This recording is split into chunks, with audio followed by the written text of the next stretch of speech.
আসসালামু আলাইকুম। আশা করি সকলেই ভালো আছো। আজকে খুবই গুরুত্বপূর্ণ একটা ক্লাস নিয়ে তোমাদের সামনে হাজির হয়েছি। আজকের ক্লাসে আমরা শিখব সিম্পল, কমপ্লেক্স এবং কম্পাউন্ডের রূপান্তর। তোমাদের অধিকাংশ স্টুডেন্টেরই এই টপিকটার উপরে সমস্যা থাকে। আশা করি আজকের ক্লাসের পরে তোমাদের সিম্পল, কমপ্লেক্স, কম্পাউন্ড নিয়ে কোনো সমস্যাই থাকবে না। চলো আগে কোন বাক্যগুলোকে আমরা সিম্পল বলবো, কোনটা কম্পাউন্ড এবং কোনটা কমপ্লেক্স সেই সম্পর্কে জানি। খেয়াল করো, সিম্পল সেন্টেন্স হচ্ছে, আমি খুব সহজ করে অল্প কথায় তোমাদেরকে বুঝাই দিচ্ছি। সিম্পল সেন্টেন্স হচ্ছে যেই বাক্যের মধ্যে একটি মাত্র সাবজেক্ট, একটি সাবজেক্ট এবং একটি মেইন ভার্ব থাকবে। মেইন ভার্ব থাকবে, সেটাই মূলত একটা সিম্পল সেন্টেন্স। আচ্ছা, তবে মনে রাখবা এর সিম্পল সেন্টেন্সের সাথে ফ্রেজ যুক্ত থাকতে পারে। ফ্রেজ যুক্ত থাকতে পারে, ক্লিয়ার? মূল সিম্পল সেন্টেন্স কোনটা? যে বাক্যের মধ্যে একটা সাবজেক্ট এবং একটা মেইন ভার্ব থাকবে, সেটাই সিম্পল সেন্টেন্স। আবার কখনো কখনো ফ্রেজ যুক্ত থাকতে পারে। এখন কথা হচ্ছে, ফ্রেজ আসলে কি? ফ্রেজ হচ্ছে এ গ্রুপ অফ ওয়ার্ডস, অর্থাৎ কতগুলো শব্দ যদি বাক্যের অর্থ পূরণে সহায়তা করে, যেখানে কোনো সাবজেক্ট থাকবে না, কোনো ভার্ব থাকবে না, সেটাই হচ্ছে ফ্রেজ। ওকে, এখন আসো কমপ্লেক্স সেন্টেন্স কোনটা? কমপ্লেক্স সেন্টেন্স হচ্ছে এমন একটা বাক্য যে বাক্যের দুইটা অংশ থাকবে, একটা থাকবে প্রধান অংশ এবং আরেকটা থাকবে নির্ভরশীল বাক্য। এখানে ক্লজ থাকবে দুইটা। ক্লজ থাকবে কয়টা? দুইটা। এর মধ্যে একটা হচ্ছে ডিপেন্ডেন্ট এবং অন্য একটা হচ্ছে ইনডিপেন্ডেন্ট। ওকে, আচ্ছা, এখন এই কমপ্লেক্স সেন্টেন্স মূলত কিছু কনজাংশন দ্বারা যুক্ত থাকে। সেই কনজাংশন গুলা কি মনে রাখবা? অ্যাজ, সিন্স, হ্যাঁ, এরপর হচ্ছে হোয়েন, তারপর ধরো দো, অলদো, দো, অলদো, তারপর বিকজ, ইফ, আনলেস, হ্যাঁ, তারপর হচ্ছে relative pronoun, WH question, WH relative pronoun, relative pronoun. মূলত এই কিছু কনজাংশন দ্বারা একটা কমপ্লেক্স সেন্টেন্স গঠিত হয়। এখন আসলে কম্পাউন্ড সেন্টেন্স কোনটা? মনে রাখবে, কম্পাউন্ড সেন্টেন্সের মধ্যেও ক্লজ থাকবে দুইটা, অর্থাৎ এই কম্পাউন্ড সেন্টেন্সের মধ্যে বাক্য দুইটা হবে। তবে এই কম্পাউন্ড সেন্টেন্সের দুইটা বাক্যই থাকবে স্বাধীন। এর সঠিক অর্থ প্রকাশের জন্য বাক্যের উপরেও নির্ভর না করলেও হয়। এই কম্পাউন্ড সেন্টেন্স মূলত কোন কোন কনজাংশন দ্বারা যুক্ত থাকে? মনে রাখবা, অ্যান্ড, অর, বাট, সো। সাধারণত এই কনজাংশন গুলো দিয়ে মূলত একটা কম্পাউন্ড সেন্টেন্স গঠিত হয়। বুঝাতে পারছি? মূল কথা কি? মূল কথা হচ্ছে একটা সিম্পল সেন্টেন্স যেখানে একটা মাত্রই বাক্য থাকবে, সাথে প্রয়োজনে ফ্রেজ যুক্ত হতে পারে। কমপ্লেক্স সেন্টেন্সে বাক্যের অংশ থাকবে দুইটা, এর মধ্যে একটা থাকবে ডিপেন্ডেন্ট, একটা ইন্ডিপেন্ডেন্ট। আর এই কমপ্লেক্স সেন্টেন্স মূলত এই যে কনজাংশন গুলো আছে, এই কনজাংশন গুলো দ্বারা যুক্ত থাকবে। এবং কম্পাউন্ড সেন্টেন্সে দুইটা বাক্য থাকবে, তবে দুইটা বাক্যের মধ্যে কি থাকবে? স্বাধীন থাকবে, দুইটা বাক্য স্বাধীন থাকবে, এবং অ্যান্ড অর বাট, এই কনজাংশন গুলো দ্বারা একটা কম্পাউন্ড সেন্টেন্স গঠিত হবে। কমপ্লেক্স, কম্পাউন্ড এবং সিম্পল এর মোটামুটি পরিচিতি আমরা পাইলাম। এখন আমরা সরাসরি রূপান্তরে চলে যাব। চলো রূপান্তরটা দেখি। ওকে, আমরা যেটা করব, তিনটা একই নিয়মের বাকি দুইটাতে কিভাবে কনভার্ট করতে হয় সেটা একসাথে শিখবো। ধরো আমি প্রথমে এখানে লিখলাম হচ্ছে সিম্পল, তারপর এখানে ধরো কমপ্লেক্স, এখানে হচ্ছে কম্পাউন্ড। ওকে, তো এই তিনটা রূপান্তরের নিয়মগুলো আমরা এখানে শিখবো, তারপরে এক্সাম্পল গুলো আমি তোমাদেরকে দিব। ধরো একটা কমপ্লেক্স সেন্টেন্স যদি টু অলদো দিয়ে গঠিত হয়, ডু অলদো দিয়ে যদি একটা কমপ্লেক্স সেন্টেন্স গঠিত হয়, তাহলে এটাকে সিম্পল কিভাবে করব? মনে রাখবো, এটাকে সিম্পল করার জন্য আমাকে in spite of, in spite of অথবা ডিসপাইট, এই স্ট্রাকচার দিয়ে করতে হবে। এবং কম্পাউন্ড করতে গেলে মনে রাখবা, বাট দিয়ে কম্পাউন্ড করতে হয়। এখন কথা হচ্ছে এইগুলোর ব্যবহারটা আমরা কিভাবে করব। আগে কথা হচ্ছে দো অলদো, এই বিষয়টা কি, এর অর্থ কি, সেটা আগে আমি জানতে হবে। দো অলদো এর অর্থ হচ্ছে যদিও। দো অলদো এর অর্থ হচ্ছে যদিও অর্থ যদি তুমি খুব ভালো করে বুঝে যাও তাহলে কিন্তু এটাকে কনভার্ট করা অনেকটা সহজ হয়ে যাবে। ইনস্পাইট অফ অথবা ডিসপাইট এর অর্থ কি? এর অর্থ হচ্ছে সত্ত্বেও। আবার বাট অর্থ হচ্ছে কিন্তু, এটা আমরা সকলেই জানি। ক্লিয়ার? অর্থগুলো লিখে নিলাম। আসো এখন দো অলদো কোন ফরমেশনে থাকতে পারে? কমপ্লেক্স সেন্টেন্স যেহেতু বাক্যের দুইটা অংশ থাকবে, তার মানে মনে রাখবা যদি একটা অংশ প্রেজেন্ট হয় তাহলে দ্বিতীয় অংশটাও কি হতে হবে? প্রেজেন্ট অথবা ফিউচার হতে পারে। ফিউচার হতে পারে। তবে যদি একটা অংশ পাস্ট টেন্সে হয় তাহলে পরের অংশটাও পাস্ট টেন্সে করতে হবে। ক্লিয়ার? আচ্ছা, আর ইনস্পাইট অফ এর যে স্ট্রাকচারটা সিম্পল যখন আমরা করব, এটার একটা স্ট্রাকচার মেনটেন করে তোমাকে এই বাক্যটাকে সিম্পল করতে হবে। আগে ইনস্পাইট অফ এর স্ট্রাকচারটা দেখো।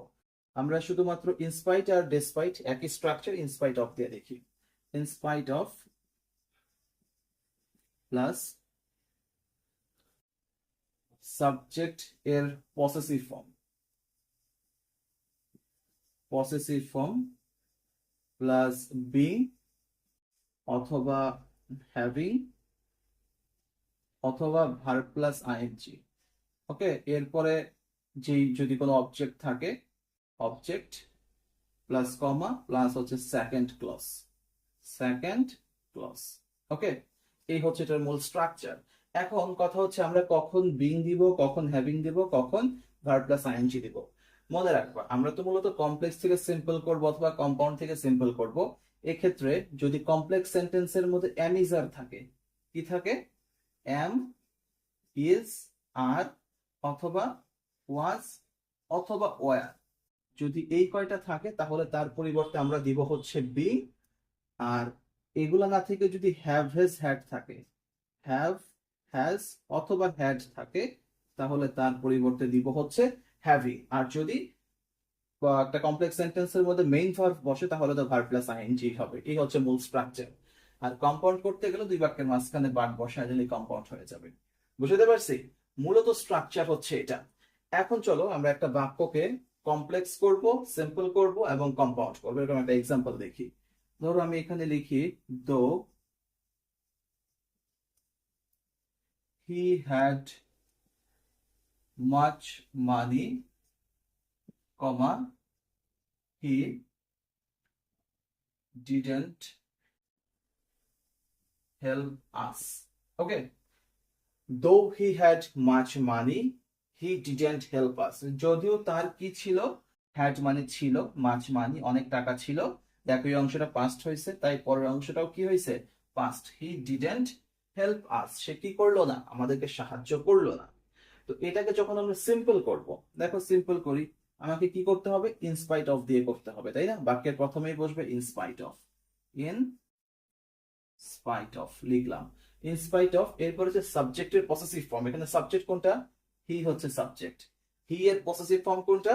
হি এর পসেসিভ ফর্ম হচ্ছে হিজ। In spite of his. এই পসেসিভ ফর্ম গুলো তোমাদের একটু জানতে হবে। যেমন ধরো ফার্স্ট পারসনে আছে আই আর উই, আই এর পসেসিভ ফর্ম হচ্ছে মাই, উই এর পসেসিভ ফর্ম হচ্ছে আওয়ার, ইউ এর পসেসিভ ফর্ম হচ্ছে ইউর। এরকম ভাবে হি এর পসেসিভ ফর্ম হচ্ছে হিজ, আবার শি এর পসেসিভ ফর্ম হচ্ছে হার। ক্লিয়ার? এই বিষয়গুলো মনে রাখবা। তো ইনস্পাইট অফ হিজ। এখন আসো আমরা পসেসিভ ফর্ম দিয়ে দিলাম, এরপরে হচ্ছে বিং বসবে অথবা হ্যাভিং অথবা ভার্ব প্লাস আইএনজি। আমার এখানে মূল ভার্ব হিসেবে কি আছে? হ্যাভ, হ্যাড আছে। তাহলে হ্যাড থাকলে কি বসে? দেখো হ্যাভিং। সো এখানে হবে having. In spite of his having, তারপরে কি অবজেক্ট বা বাকি অংশ যা আছে, তাহলে in spite of his having much money, much money. Okay, এতটুকু এখন আমার ফ্রেজ গঠন হয়ে গেছে। কারণ সিম্পল সেন্টেন্সে বলছিলাম যে একটা ফ্রেজ হতে পারে। যেমন ধর এই অংশটাতে আমার কোনো সাবজেক্টও নাই, কোনো ভার্বও নাই। এখানে হিজ হচ্ছে পসেসিভ ফর্ম, হ্যাভিং হচ্ছে এখানে ভার্ব প্লাস আইএনজি করে ফেললে সেটা আর ভার্ব থাকে না, জিরান্ট হয়ে যায়।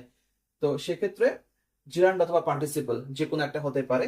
তো সেক্ষেত্রে আমরা এটাও আর ভার্ব রইলো না।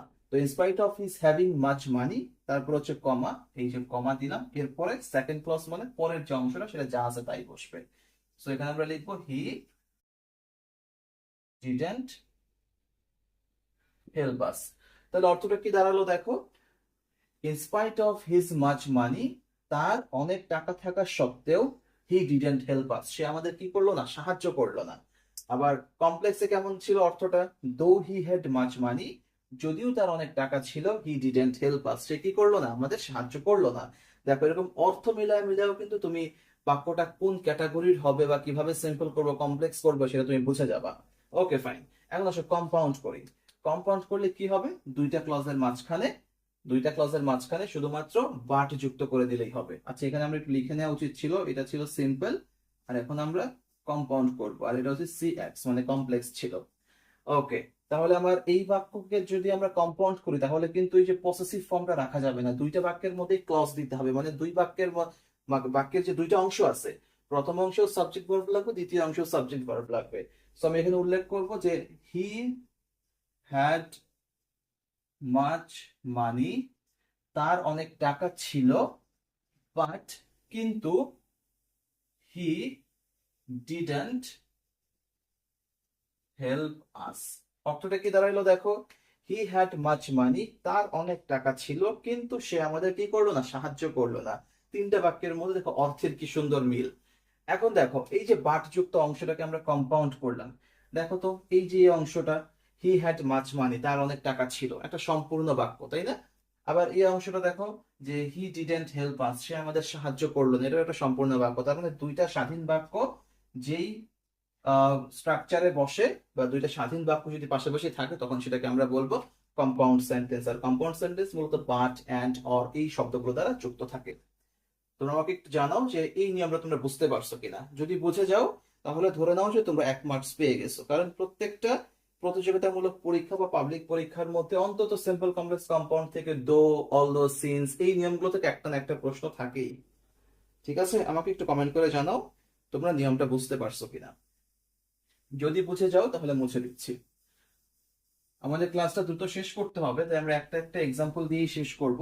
তোমরা যেটা করবা, এই ক্লাসের পরে তোমাদের যে কোনো প্র্যাকটিস বুক থেকে তোমরা পর্যাপ্ত পরিমাণ প্র্যাকটিস করবা, এবং প্র্যাকটিস করতে গিয়ে যদি তোমরা প্রবলেম পাও সেই প্রবলেমগুলো আমাকে জানাবো, আমি সেগুলো সলভ করে দিব।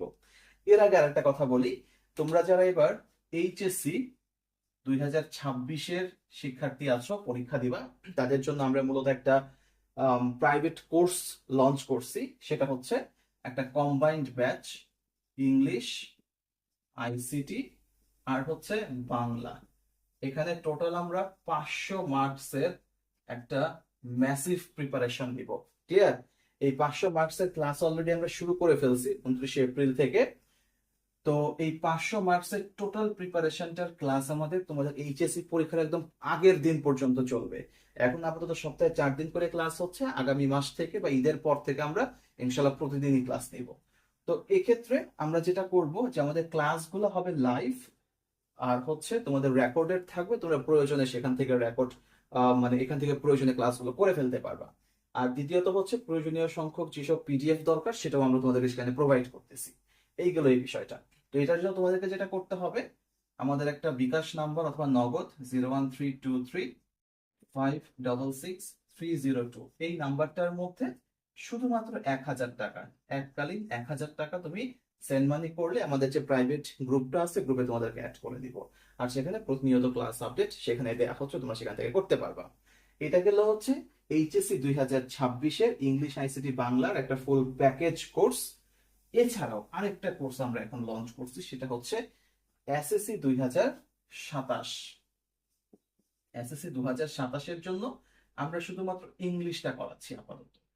ইনশাল্লাহ পরবর্তী সময়ে তোমাদের বাকি বিষয়গুলো নিয়েও আমরা হাত দিব, যেন সেই বিষয়গুলো তোমার একটা খুব প্রপার প্রিপারেশন তোমরা নিতে পারো।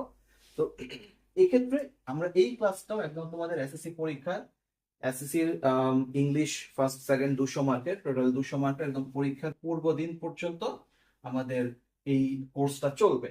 তো এটার জন্য আমরা যেটা নিচ্ছি সেটা হচ্ছে শুধুমাত্র 500 টাকা। কত টাকা? শুধুমাত্র 500 টাকা। আমাদের এই যে নাম্বারটা আগে ছিল সেই নাম্বারটা হচ্ছে 01323566302। এই নাম্বারটাতে সেন্ড মানি করলে আমাদের এসএসসি ব্যাচের সাথে তোমরা যুক্ত হয়ে যাবা, এবং সেখানে প্রয়োজনীয় সংখ্যক লাইভ ক্লাস, রেকর্ড ক্লাস এবং প্রয়োজনীয় পিডিএফ গুলো তোমরা সেখানে পেয়ে যাবা। ক্লিয়ার? এই ছিল তোমাদের সাথে কথা। তোমাদের যাদের প্রয়োজন হবে বা ক্লাসগুলো মনে পরে তোমাদের মনে হচ্ছে যে না তোমরা এখান থেকে কিছু শিখতে পারবা, তোমাদের জন্য ভালো হবে, তোমরা দ্রুত যোগাযোগ করো। ক্লিয়ার? চলো এখন আমরা পরবর্তী নিয়মে যাই। চলো পরের নিয়মটা দেখি। ধরো একটা বাক্যের মধ্যে সিন্স, অ্যাজ অথবা হোয়েন আছে, এটা শর্ত প্রকাশক বাক্য বোঝায়। সিন্স অ্যাজ দ্বারা এর অর্থ হচ্ছে যেহেতু, এর অর্থ কি যেহেতু। আর হোয়েন মানে যখন, বা এটা শর্ত প্রকাশক কোনো অর্থে বসে। তো এই ধরনের কোনো বাক্যকে যদি সিম্পল করতে হয় তাহলে খেয়াল করতে হবে যে এই বাক্যের মধ্যে সাবজেক্টের পরে ভার্বের অপশনটা আসলে কি। এক্ষেত্রে ধরো যদি সাবজেক্ট সেম থাকে, সাবজেক্ট সেম মানে কমপ্লেক্স সেন্টেন্সের যে দুটো অংশ থাকবে বাক্যের, এর মধ্যে দুই অংশ মধ্যে সাবজেক্ট সেম, প্লাস যদি মেইন ভার্ব থাকে, মেইন ভার্ব যদি থাকে তাহলে সেই বাক্যকে আমরা সিম্পল করব কিভাবে, মনে রাখবা ভার্ব প্লাস আইএনজি হবে। মেইন ভার্ব যেহেতু আছে আর দুই বাক্যের সাবজেক্ট সেম, তাহলে প্রথম অংশে সাবজেক্ট বসবে না, ভার্ব প্লাস আইএনজি প্লাস হচ্ছে অবজেক্ট, দেন দুই বাক্যের মাঝে কমা, এবং পরবর্তীতে সেকেন্ড ক্লজটা যা আছে তাই বসবে। আর যদি কম্পাউন্ড করতে চাই তাহলে সেম দুই বাক্যের মাঝখানে শুধুমাত্র এন্ড বসায় দিলেই সেটা কম্পাউন্ড হয়ে যাবে। ক্লিয়ার? চলো একটা এক্সাম্পল দেখি। এক্সাম্পল হচ্ছে ধরো as the boy studied hard, he got GPA 5. Okay, as the boy studied hard, he got GPA 5. Studied যেহেতু একটা past tense, তাই পরবর্তী অংশে past tense হলো। এটা এই ক্ষেত্রেও সেম নিয়ম, প্রথম অংশ প্রেজেন্ট হলে পরের অংশ প্রেজেন্ট, এবং পাস্ট হলে পরের অংশ past tense হয়। তো দেখো দুই বাক্যের সাবজেক্ট এখানে হচ্ছে দা বয় আর এখানে হচ্ছে হি, তার মানে দা বয় এর অবজেক্টিভ ফর্ম হচ্ছে হি, দুই বাক্যের সাবজেক্ট সেম, এবং মূল ভার্ব হচ্ছে স্টাডিড আছে।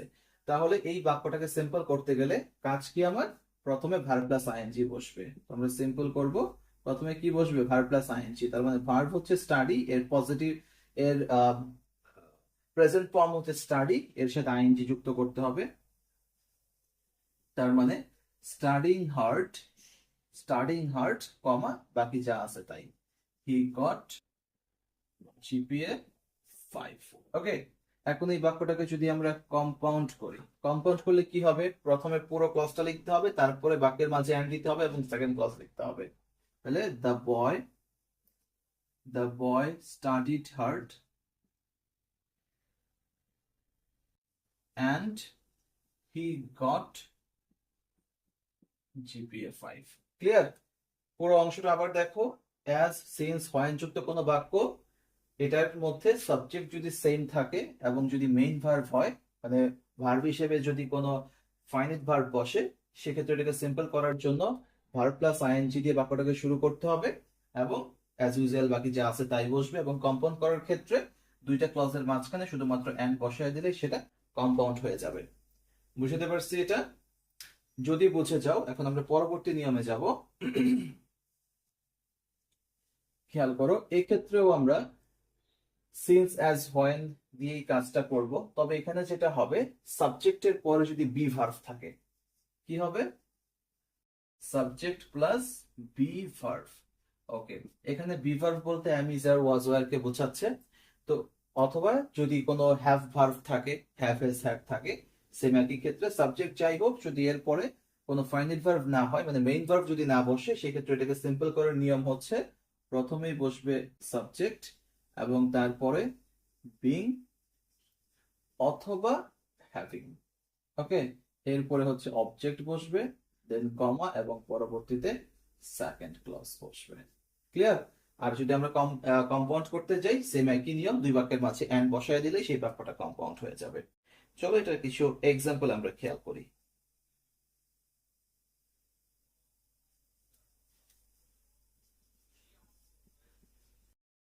Since the boy is ill, he cannot go out. কি হলো, since the boy is ill, যেহেতু ছেলেটা কি অসুস্থ, he cannot go out, সে বাইরে যেতে পারে না। সিন্স যুক্ত বাক্য, নিঃসন্দেহে এটা কমপ্লেক্সে আছে। এটাকে যখন আমরা সিম্পল করব, সিম্পল করলে হবে হচ্ছে the boy being ill, কারণ am is are এর ক্ষেত্রে being বসে এবং have is had এর ক্ষেত্রে having বসে। তাহলে the boy being ill, comma, he cannot go out. Clear? এটাকে যখন আমরা আবার কম্পাউন্ড করব তখন কি হবে, তখন আবার পুরো ক্লজ লিখতে হবে, তখন আর বিং লেখা যাবে না। এখানে মেইন ভার্ব হিসেবে যে অক্সিলারি ভার্বটা ছিল, মানে ইজটা ছিল, সেটা লিখতে হবে। সো এখানে লিখবো আমরা the boy is ill and he cannot go out. Clear? তোমরা বুঝতে পারছো কিনা একটু কমেন্ট করে আমাকে জানাও। এখানে আরেকটা কথা তোমাদেরকে বলি, যদি দেখো যে দুইটা বাক্যের সাবজেক্ট সেম আছে এবং বি ভার্ব আছে, সেক্ষেত্রে আমি যদি এখানে প্রথম অংশে দ্য বয়টা না দিয়ে বিং ইল দিতাম, বিং ইল দিয়ে এখানে হি এর পরিবর্তে দ্য বয় দিতাম, তাহলে একই রকম হতো, being ill the boy can not go out. এই বাক্যটাও সঠিক ছিল। ওকে, তবে প্রথম অংশে এবং দ্বিতীয় অংশে সাবজেক্টটা ম্যান্ডেটরি কখন, যদি সাবজেক্টটা ডিফারেন্ট হয়, তাহলে সেক্ষেত্রে প্রথম অংশ সাবজেক্ট দেয়া ম্যান্ডেটরি। চলো এরকম একটা এক্সাম্পল আমরা দেখি, একটা এক্সাম্পল দেখি।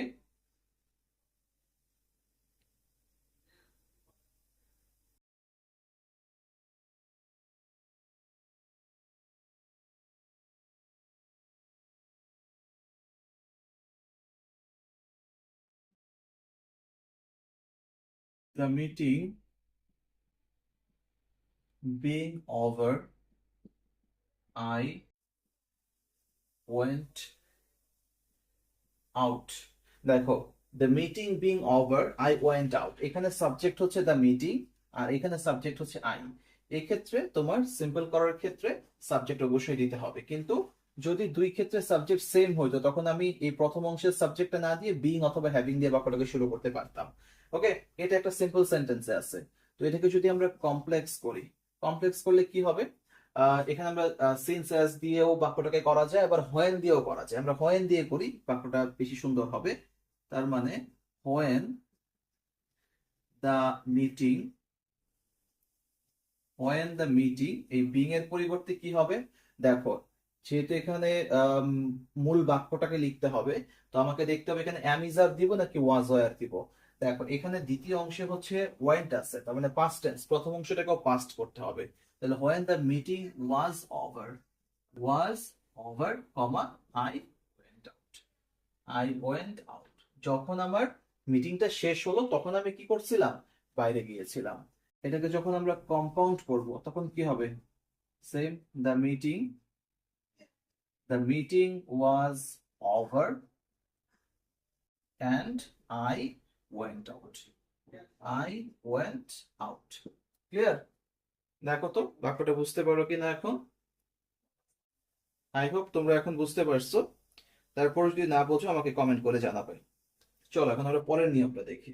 ওকে, এখন আসো পরবর্তী নিয়ম। একটা কমপ্লেক্স সেন্টেন্সে যদি হোয়েন থাকে, আচ্ছা হোয়েনটা যদি সময় নির্দেশক হয়, সময় নির্দেশক, দ্যাট মিন্স এই হোয়েন দ্বারা কোনো সময়কে নির্দেশ করতেছে, তো সেক্ষেত্রে এটাকে সিম্পল করার ক্ষেত্রে আমাকে দেখতে হবে যে সময়টা আসলে কোন ক্যাটাগরির।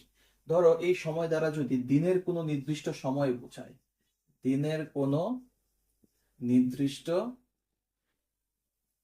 নির্দিষ্ট সময় বোঝালে অ্যাট অথবা ইন বসতে পারে। এই অ্যাট আর ইনটার ক্ষেত্রে আমি তোমাকে বলি যে এটা আমরা শিখছিলাম হচ্ছে আমাদের প্রিপোজিশনের ক্লাসে। দিনের বৃহৎ সময়ের ক্ষেত্রে ইন, ক্ষুদ্র সময়ের ক্ষেত্রে অ্যাট। যেমন ধরো মর্নিং একটা বৃহৎ সময়, তার পূর্বে ইন বসাই, আবার দুপুরে একটা ক্ষুদ্র সময়, তার পূর্বে অ্যাট বসাই, গোধূলি একটা ক্ষুদ্র সময়, তার পূর্বে অ্যাট বসাই, এরকম আর কি। ঠিক আছে? আচ্ছা, দিনের কোনো নির্দিষ্ট সময় বোঝালে ইন অথবা অ্যাট দিয়ে শুরু করতে হবে। এরপরে হচ্ছে ধরো যদি ঋতু বোঝায়, ঋতু, ঋতু বোঝালে ইন দিয়ে শুরু করতে হবে। বয়স বোঝালে at the age of, at the age of বসবে। আর কোনো কাজের সময়, কোনো কাজের সময় যদি বোঝায় সেক্ষেত্রে বসবে অ্যাট দ্য টাইম অফ। তো কাজের ক্ষেত্রে অ্যাট দ্য টাইম অফ, এরপরে verb plus ING plus object plus যদি সেকেন্ড ক্লজ, সেকেন্ড ক্লজ তো থাকবেই, সেই সেকেন্ড ক্লজটা বসবে, এখানে কমা দিয়া বসবে। ক্লিয়ার? আচ্ছা, এটা গেল হচ্ছে কাজের সময়ের ক্ষেত্রে আমরা এই অংশটুকু দেখলাম। আর যদি অন্য যে বিষয়গুলো আছে, যে দিনের নির্দিষ্ট সময়, ঋতু, বয়স, এগুলোর ক্ষেত্রে আমরা সেই দিনের নির্দিষ্ট সময়, এখানে ইনের পরে সেই সিজন, অফের পরে সেই বয়সটা লিখে আমরা কমা দিয়ে সেকেন্ড ক্লাসটা শুরু করে দিব। ওকে, আর যখন আমরা কম্পাউন্ড করব এই ক্ষেত্রেও দুটো ক্লজের মাঝখানে এন্ড বসবে। ক্লিয়ার? আচ্ছা, আর হোয়েন যুক্ত বাক্যকে কি মনে রাখবা যে এই ক্ষেত্রে প্রথম অংশটা যদি প্রেজেন্ট টেন্সে হয় প্রেজেন্ট, পরের অংশটাও প্রেজেন্ট, হ্যাঁ, অথবা ফিউচার হতে পারে। ওকে, আবার প্রথম অংশটা যদি পাস্ট টেন্সে হয় তাহলে দ্বিতীয় অংশটাও পাস্ট টেন্সে হবে। ক্লিয়ার? চলো এটা একটা এক্সাম্পল দেখি। সিম্পল সেন্টেন্সটা কেমন, ধরো in spring we went our home town. In spring we went our home town. দেখো ইন স্প্রিং দ্বারা ইন এর পর একটা ঋতু, তার মানে এটা হচ্ছে একটা সিম্পল সেন্টেন্স। এই যে ইন, তারপরে হচ্ছে আমার যে সিজনটা বলে সেই সিজনটা বসবে, দেন কমা দিয়ে পুরো সেকেন্ড ক্লজটা বসায় দিব, তাহলে সেটা সিম্পল হয়ে গেল। এখন এটাকে যদি আমরা কমপ্লেক্স করি কি হবে, দেখো কমপ্লেক্স করলে আমার এটাকে এখন পুরো সেন্টেন্স আকারে লিখতে হবে, পুরো ক্লজ আকারে লিখতে হবে। তাহলে স্প্রিংটাকে আমরা এভাবে বলতে পারি যে এটা সময়কে বোঝাচ্ছে হোয়েন। হোয়েন দিয়ে শুরু করলাম, হোয়েন ইট ইজ স্প্রিং অথবা ইট ওয়াজ স্প্রিং, মানে যখন স্প্রিং ছিল, বসন্তকাল ছিল। এখন কথা হচ্ছে দেখতে হবে আমার পরের অংশটাতে যদি প্রেজেন্ট হইতো, আমি এই অংশটা প্রেজেন্ট করতাম, এই অংশটা যেহেতু পাস্ট তাহলে প্রথম অংশটা পাস্টে তৈরি করতে হবে। তাহলে when it was spring, when it was spring, যখন বসন্তকাল ছিল, we went our home town, আমরা কোথায় গিয়েছিলাম, আমাদের হোম টাউনে গিয়েছিলাম। ক্লিয়ার? এটা হচ্ছে কমপ্লেক্স। আবার যদি আমরা এটাকে কম্পাউন্ড করি তখন কি হবে, তখন হোয়েন উঠে যাবে, মূল যে ক্লজটা সেটা বসবে। It was spring, it was spring and we went our home town, we went our home town. In spring we went our home town, এটা ছিল সিম্পল সেন্টেন্স। আবার এটাকে যখন আমরা কমপ্লেক্স করব হোয়েন দিয়ে হবে, আবার কম্পাউন্ড করতে গেলে মূল ক্লজটা বসে দুই বাক্যের মাঝখানে এন্ড বসায় দিব। ঠিক আছে? আবার বয়সের ক্ষেত্রে কোনো বয়স বললে যে when I was 10 years old I went our home town, তখন সেটা এই হোয়েন এর পরিবর্তে তখন আমরা লিখতাম কি, সিম্পল করতে গেলে at the age of 10 years old I went our home house. ঠিক আছে? হোম টাউন যাই বলো। ক্লিয়ার? আমাকে একটু কমেন্ট করে জানাও আমরা এখন পর্যন্ত যে নিয়মগুলো আলোচনা করছি এগুলো তোমরা বুঝতে পারছো কিনা। চেষ্টা করতেছি খুব সহজ করে তোমাদের সামনে তুলে ধরার জন্য। তোমরা যদি বুঝতে পারো তাহলেই এই পরিশ্রম সার্থক। তোমরা বুঝতে পারতেছো কিনা আমাকে একটু কমেন্ট করে জানাও। ওকে, আমি খুব একটা একটা করে এক্সাম্পল দিচ্ছি, তোমাদের কাজ হবে এই বেসিক রুলস গুলো জেনে তোমরা তোমাদের প্র্যাকটিস বুক থেকে হেল্প, মানে প্র্যাকটিস বুক থেকে প্র্যাকটিস করা। তো সেক্ষেত্রে গিয়ে যদি তোমরা কোনো প্রবলেম ফেস করো সেটা নিয়ে আমরা নতুন ক্লাস দিব ইনশাআল্লাহ। ওকে, ওকে, এরপর আসো খুবই গুরুত্বপূর্ণ একটা নিয়ম। গুরুত্বপূর্ণ নিয়মটা কি, সিম্পল, কমপ্লেক্স আর হচ্ছে কম্পাউন্ড। ওকে, গুরুত্বপূর্ণ নিয়ম যেটা সেটা নিয়ে একটু কথা বলি। ধরো ইফের নিয়ম। ইফটা কি, ইফের দুই ক্যাটাগরি হয়। ইফের পরে যদি অ্যাফার্মেটিভ হয়, ইফের পরে যদি বাক্যটা অ্যাফার্মেটিভ হয় তাহলে সেটাকে আমরা কিভাবে সিম্পল করব মনে রাখবো। ইফের পরে অ্যাফার্মেটিভ হলে সিম্পল করার নিয়ম হচ্ছে by plus gerund, by plus gerund. Okay, আবার কম্পাউন্ড করতে গেলে আমাকে অ্যান্ড দিয়ে কম্পাউন্ড করতে হবে। ক্লিয়ার? অ্যান্ড দিয়ে কম্পাউন্ড করতে হবে। দেখো বাই প্লাস জিরান মানে কি এটা একটু জানতে হবে। বাই প্লাস জিরান মানে হচ্ছে বায়ের পরে ভার্ব প্লাস আইএনজি। ক্লিয়ার? আচ্ছা, এটা একটা এক্সাম্পল দেখি চলো। আচ্ছা এখানে একটু লিখে দেই, বাই প্লাস জিরান মানে হচ্ছে যে verb plus I N G, verb plus I N G এর পরে যে কোনো অবজেক্ট বসলো, দেন কমা এবং সেকেন্ড ক্লজ, এই হচ্ছে এটা total structure. And then compound করার ক্ষেত্রে তো দুই বাক্যের মাঝখানে এন্ড বসবে। তবে এখানে একটা বিষয় খেয়াল করা উচিত যে এক্ষেত্রে এন্ড বসার আগে এটা মূলত এভাবে বসে যে verb plus object, object then and plus second clause. Okay, তার মানে প্রথম ক্লজের সাবজেক্টটা বসে না, কারণ এখানে প্রথম ক্লজ আর দ্বিতীয় ক্লজের সাবজেক্টটা মানে একই থাকার কারণে প্রথম অংশতে সাবজেক্ট না দিলেও চলে। ওকে, আচ্ছা এক্সাম্পল দেখো, if you work hard, if you work hard you will shine in life, shine in life. যদি তুমি কি করো, কঠোর পরিশ্রম করো, তুমি কি করবা, জীবনে উন্নতি করবা। দেখো ইফ এর পরে এটা একটা অ্যাফার্মেটিভ বাক্য, রাইট? কারণ এখানে কোনো নট নাই, অ্যাফার্মেটিভ মানে হচ্ছে হ্যাঁ বোধক। তো এটাকে যদি আমরা সিম্পল করতে চাই, সিম্পল করতে গেলে কি বসবে? By plus gerund. তার মানে বাক্যের প্রথমেই বসবে বাই। জিরান্ড মানে হচ্ছে verb plus I N G. So verb কোনটা এখানে? ওয়ার্ক হচ্ছে ভার্ব, তাহলে এর সাথে আইএনজি যুক্ত করে দিব। That means by working hard, comma, you will shine in life. You will shine in life. Okay, খুব সহজ না? একটু আমাকে কমেন্ট করে জানাও তোমরা বুঝতেছো কিনা। সিম্পল এর পরে এখন আসলে আমরা কম্পাউন্ড করব। কম্পাউন্ড করার ক্ষেত্রে কি, এক্ষেত্রে যেহেতু দুই অংশের মধ্যেই সাবজেক্ট হচ্ছে ইউ, সো আমাকে প্রথম অংশের মধ্যে সাবজেক্ট না দিলেও চলবে, আমি ভার্ব দিয়ে শুরু করব। সো আমরা লিখবো কি, ভার্ব হচ্ছে ওয়ার্ক। আমাকে যদি একটা সিম্পল সেন্টেন্স দিয়ে বলে সেটাকে তুমি কম্পাউন্ড করো, তখন কিন্তু এখানে আইএনজিটা বাদ দিতে হবে, কারণ বাই ওয়ার্কিং দেখেই তোমাকে বুঝতে হবে এটা একটা কমপ্লেক্স সেন্টেন্সের ইফের নিয়ম। সো ইফের নিয়মে যদি আমি এটাকে কম্পাউন্ড করি তখন হচ্ছে ভার্ব দিয়ে শুরু করতে হয়।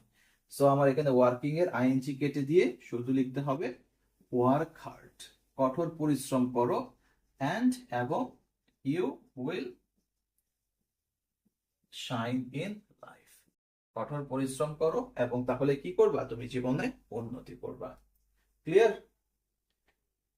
সহজ ছিল নিয়মটা খুব, আশা করি তোমরা বুঝতে পারছো।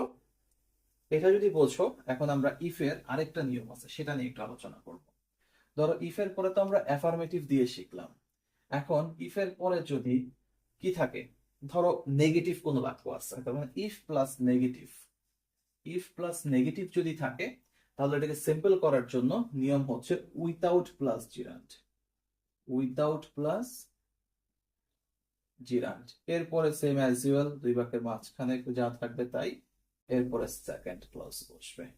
ওকে, উইথাউট প্লাস জিরান্ড, তার মানে এখানেও জিরান্ড মানে হচ্ছে ভার্ব প্লাস আইএনজি, একই কথা। তবে এই জায়গায় কম্পাউন্ড করতে গেলে অর বসবে। কি বসবে? Or, verb plus object plus or plus second clause. Okay, এখানে অর বসবে। আচ্ছা, একটা এক্সাম্পল দেখো। আমি যদি বলি ইফ ইউ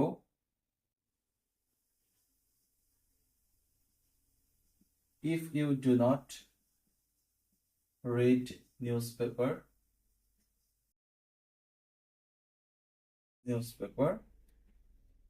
comma, you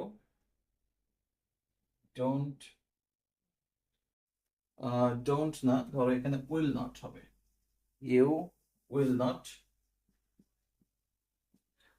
কেন হলো? কারণ ইফ যুক্ত বাক্যে প্রথম অংশ প্রেজেন্ট হলে পরের অংশ ফিউচার হয়, এটা হচ্ছে কন্ডিশনালস এর নিয়ম। So you will not know about current world. Okay, বলছে যে if you do not read newspaper, যদি তুমি নিউজ পেপার না পড়ো তুমি কি করবে না? You will not know about current world, তুমি বর্তমান বিশ্ব সম্পর্কে জানবে না। তো এটাকে যদি আমরা সিম্পল করি তাহলে কি হবে, যেহেতু ইউ এর পরে মানে ইফ এর পরে নেগেটিভ বাক্য আছে, তো এটা উইথাউট দিয়ে শুরু করতে হবে, লিখতে হবে উইথাউট, রিডিং নিউজ পেপার, কারণ মূল ভার্ব হচ্ছে এখানকার read. So without reading news paper, comma, you will not know about current world. Okay, without reading newspaper you will not know about current world।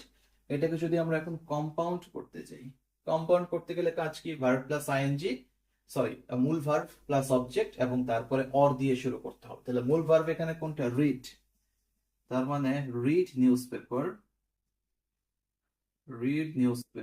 Or newspaper পড়ো, অথবা তুমি কি করবে না? ইউ উইল নট, তুমি জানবে না। ইউ উইল নট নো, তুমি জানবে না অ্যাবাউট কারেন্ট ওয়ার্ল্ড,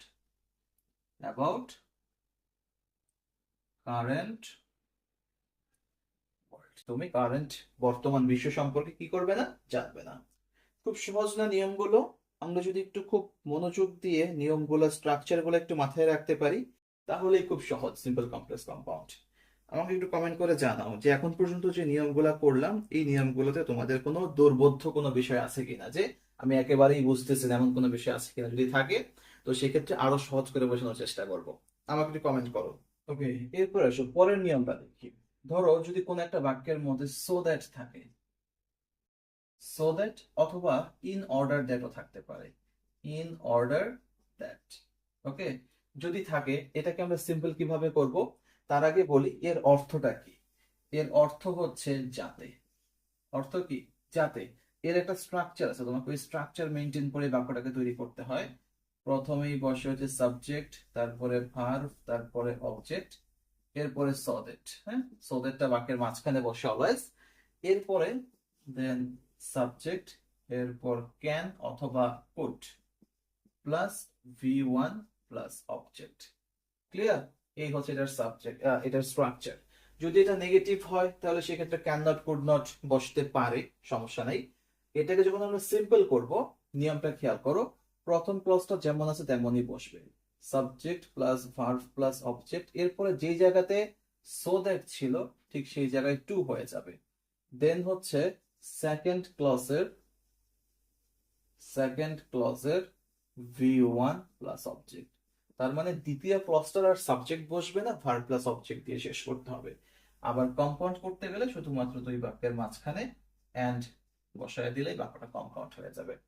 চলো একটা এক্সাম্পল দেখি। যে দেখলাম যে we eat good food so that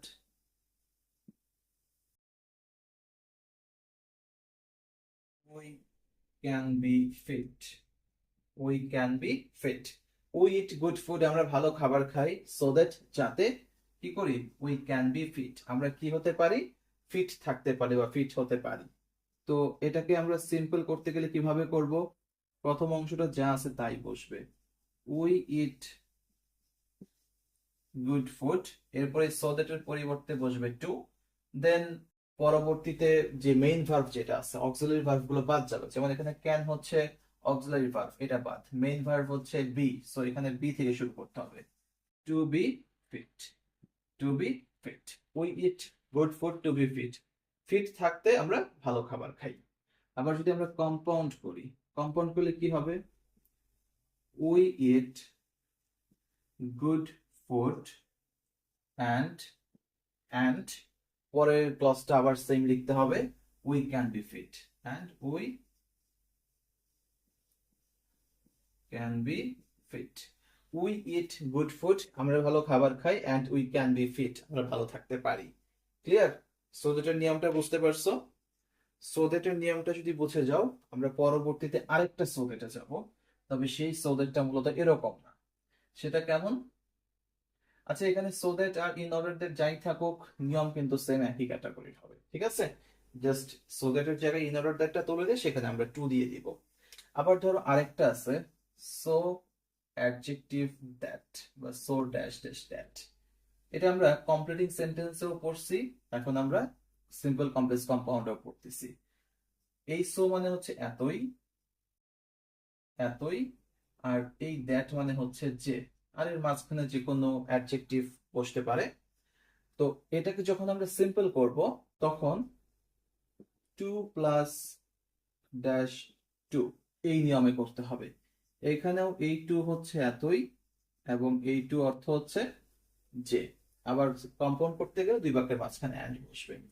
এখন এটা স্ট্রাকচারটা একটু দেখো। স্ট্রাকচারটা হচ্ছে subject plus verb plus so plus adjective, then হচ্ছে that plus second clause. Second clause means হচ্ছে এখানে সাবজেক্ট ভার্ব সবই বসবে। আবার সিম্পল করতে গেলে কিন্তু বিষয়টা এরকম না। সিম্পল করতে গেলে কি বসবে, subject plus verb plus to, মানে এই সো এর পরিবর্তে মূলত এখানে টু বসলো, দেন অ্যাডজেক্টিভ, আবার এই দ্যাট এর পরিবর্তে হচ্ছে শুধু টু, এরপরে হচ্ছে শুধুমাত্র ভি1 প্লাস অবজেক্ট। এই ভি1টা হচ্ছে আমাদের যে সেকেন্ড ক্লজটা আছে সেই সেকেন্ড ক্লজের মূল ভার্ব প্লাস অবজেক্ট দিয়ে ব্যাপারটাকে কমপ্লিট করতে হবে। চলো এক্সাম্পল দেখি। The math was so hard that I could not solve. The math was so hard that অঙ্কটা এতই কঠিন ছিল I could not solve. আমি কি করতে পারলাম না? সলভ করতে পারলাম না। এটাকে যখন আমরা সিম্পল করব, সিম্পল করতে গেলে কি হবে? The math was too hard. The math was too hard. এই that এর পরিবর্তে হবে to। এরপরে হচ্ছে মেইন ভার্ব। মেইন ভার্ব কোনটা? সলভ। টু সলভ, শেষ। এখানে ক্যান নট, কুড নট এগুলো কোনো কিছু অ্যাড করতে হলো না, কারণ এই যে টু, এই টুটা একটা নেগেটিভ অর্থ প্রকাশ করে। তার মানে অঙ্কটা এতই কঠিন ছিল আমি কি করতে পারলাম না? সলভ করতে পারলাম না। আবার এটাকে যদি আমরা কম্পাউন্ড করি হবে কি? The math was hard.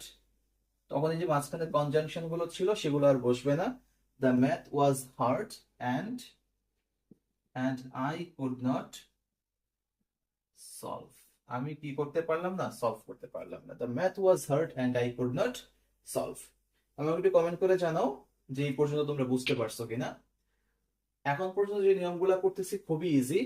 আমাদের একটু সমস্যা হয় রিলেটিভ প্রোনাউনের নিয়মগুলা করতে গিয়ে। রিলেটিভ প্রোনাউন যুক্ত বাক্যগুলোকে কিভাবে সিম্পল করবো বা কমপ্লেক্স করবো, এটা নিয়ে একটু প্রবলেম তৈরি হয়। আমরা এখন সেই নিয়মগুলা দেখবো। চলো দেখি রিলেটিভ প্রোনাউনের নিয়মটা কেমন হয় খেয়াল করো। রিলেটিভ প্রোনাউন গুলো তো কমপ্লেক্স সেন্টেন্সে বসে। রিলেটিভ প্রোনাউন গুলা কি কি সেগুলো আগে বলি।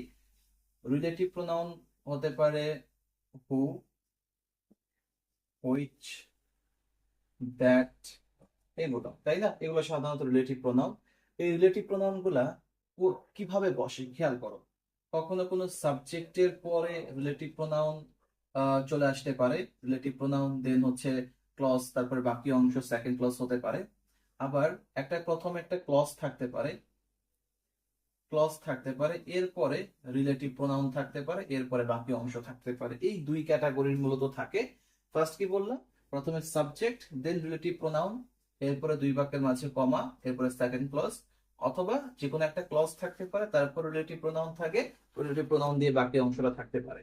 তো রিলেটিভ প্রোনাউন দিয়ে যে বাক্যটাই গঠিত হোক সেটা সাধারণত এন্ড দিয়ে কম্পাউন্ড করতে হবে। এবং যদি আমরা সিম্পল করতে চাই, মনে রাখবা সিম্পল করতে গেলে মূলত আমার কাজ হচ্ছে এখানে যে দুইটা ক্লজ দেয়া থাকে, এই দুইটা ক্লজকে মূলত একটা ক্লজে কনভার্ট করতে হবে। এর জন্য আমাকে যেটা করতে হয় যে subject plus verb plus I N G, এরপরে কমা, এরপরে যদি সেকেন্ড ক্লজটা থাকে সেই সেকেন্ড ক্লজটা লিখে দিতে পারো। এটা একটা সাধারণ একটা স্ট্রাকচার হিসেবে আমরা অ্যাড করতে পারি। এছাড়া তুমি বাক্যটাকে যদি এক বাক্যে রূপান্তর করতে পারো যে কোনো ওয়েতে, সেভাবেই তুমি এটাকে সিম্পলে কনভার্ট করতে পারবা। চলো এটার কিছু এক্সাম্পল আমরা দেখি। ধরো আমি যদি বলি the man who sells vegetables, তাহলে the man who sells vegetables earn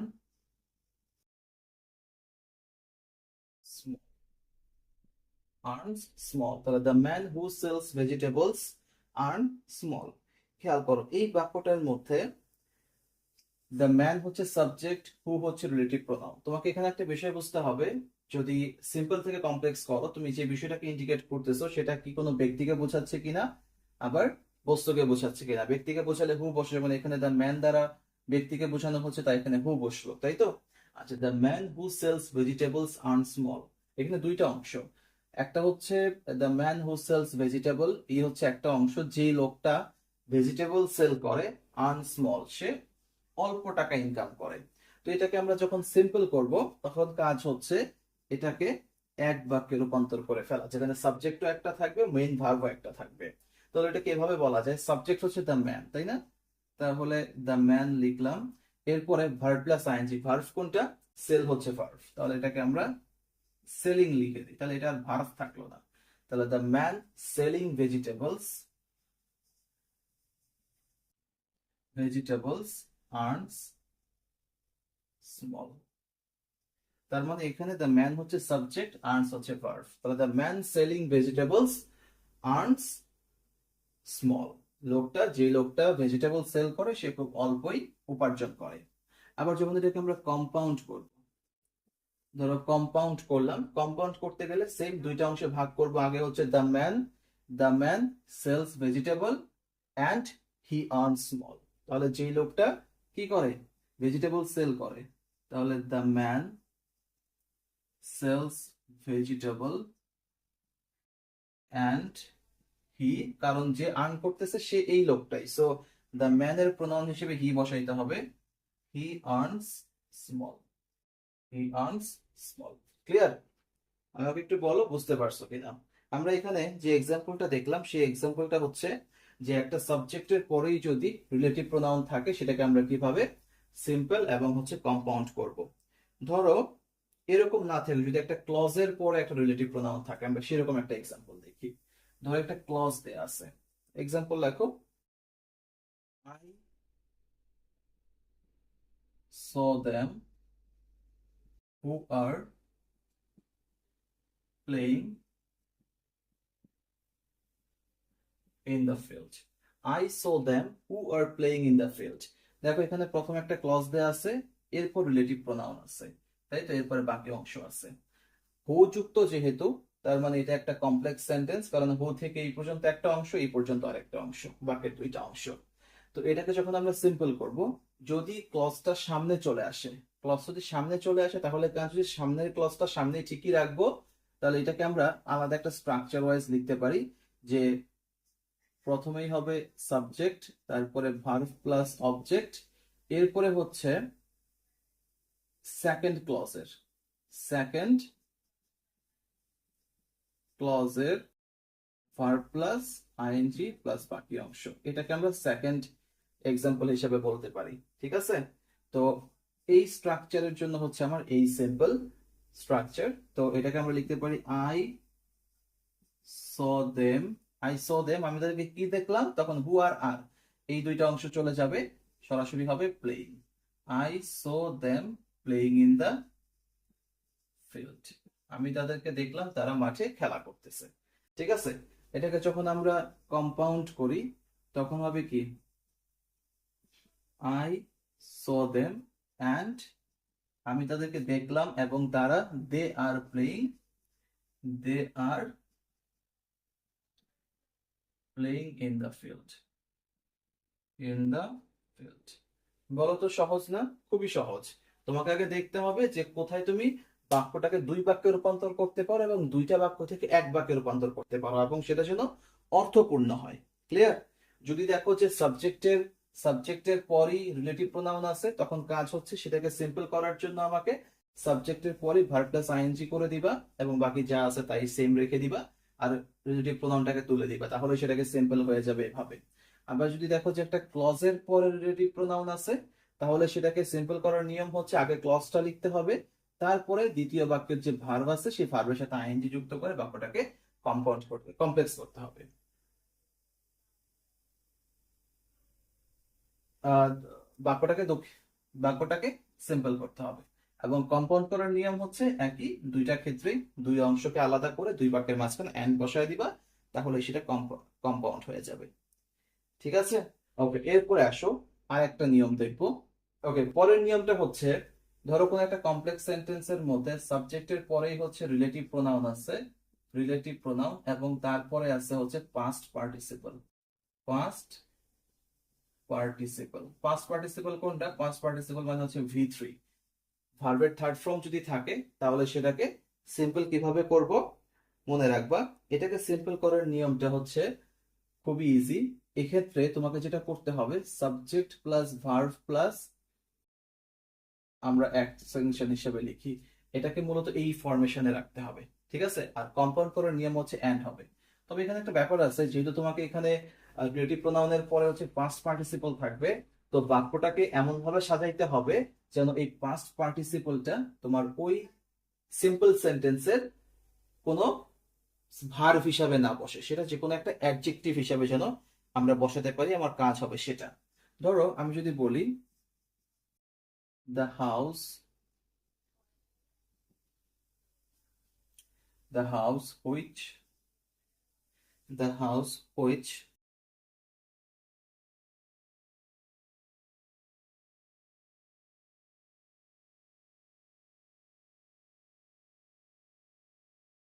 was constructed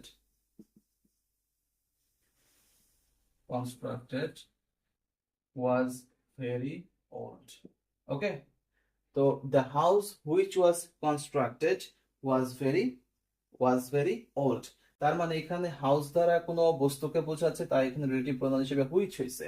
তো দেখো এরপরে ওয়াজ কনস্ট্রাক্টেড হয়েছে, তাই তো? তার মানে যে বাড়িটাকে সংস্কার করা হয়েছিল ওয়াজ ভেরি ওল্ড, সেটা কি ছিল? অনেক পুরাতন ছিল।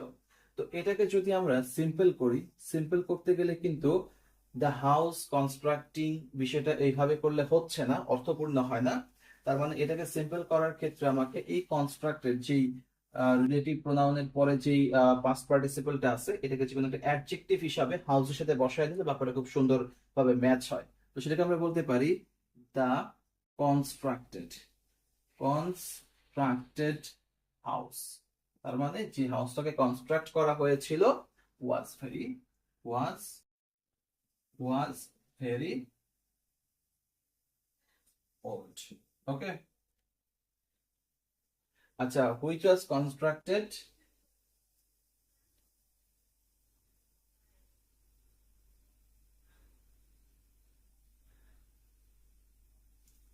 ওকে, এটাকে যদি আমরা এখন কম্পাউন্ড করি, কম্পাউন্ড করলে কি হবে? The house was constructed and it was very old.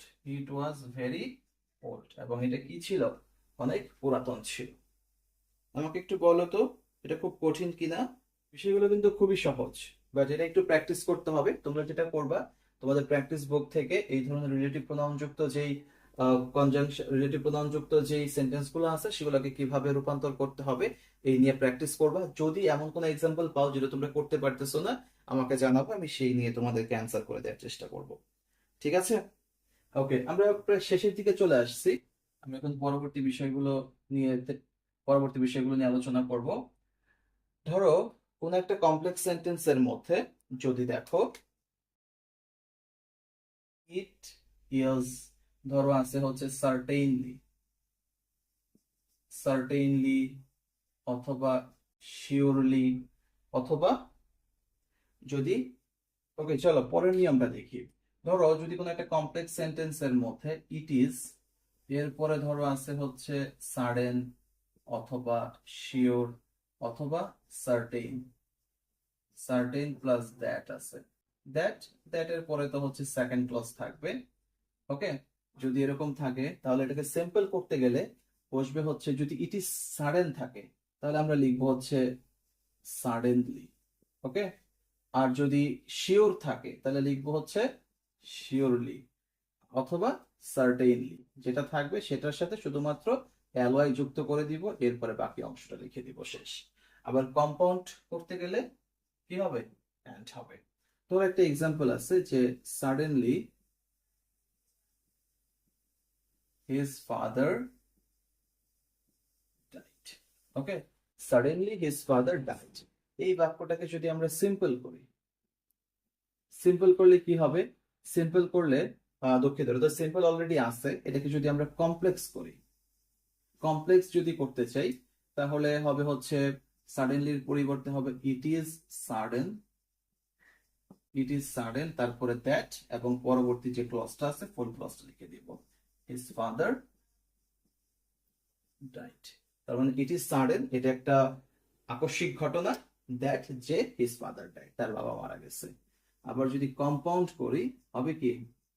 It is sudden, it is sudden and his father died, এবং তার বাবা মারা গেল। বলো তোমরা বুঝতে পারছো কিনা? এই নিয়মটার মাধ্যমে আমরা একদম শেষ পর্যায়ে চলে আসছি। লাস্ট একটা নিয়ম বাকি আছে, এটা যদি পড়ে ফেলি তাহলে আমাদের সিম্পল কমপ্লেক্স কম্পাউন্ড সম্পূর্ণরূপে শেষ। ঠিক আছে? আচ্ছা, পরের নিয়মটা কি হবে? সর্বশেষ নিয়ম,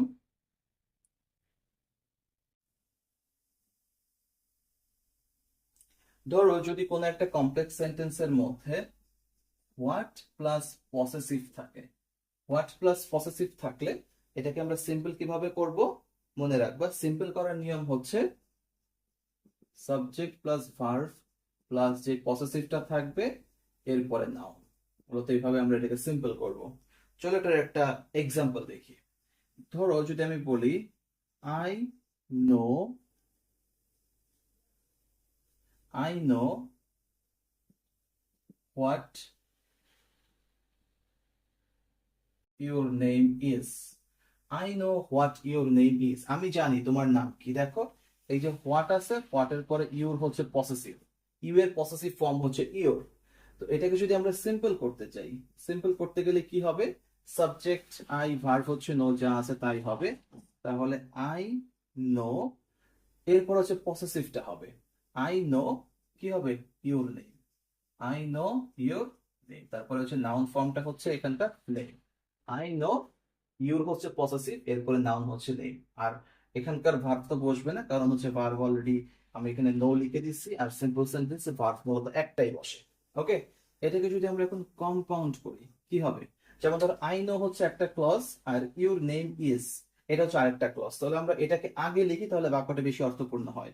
তাহলে it is your name, it is your name and, এবং আই নো, আমি জানি। It is your name and I know, এবং আমি এটা জানি। এই নিয়মটার মাধ্যমে আমরা মূলত সিম্পল কমপ্লেক্স কম্পাউন্ডের সম্পূর্ণ নিয়মগুলো শেষ করে ফেললাম। আশা করি তোমরা সকলেই বুঝতে পারছো।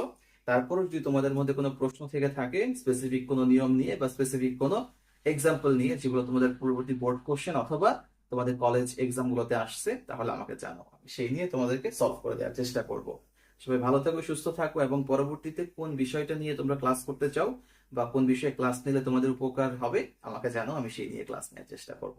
সবাই ভালো থাকো, সুস্থ থাকো, আল্লাহ হাফেজ।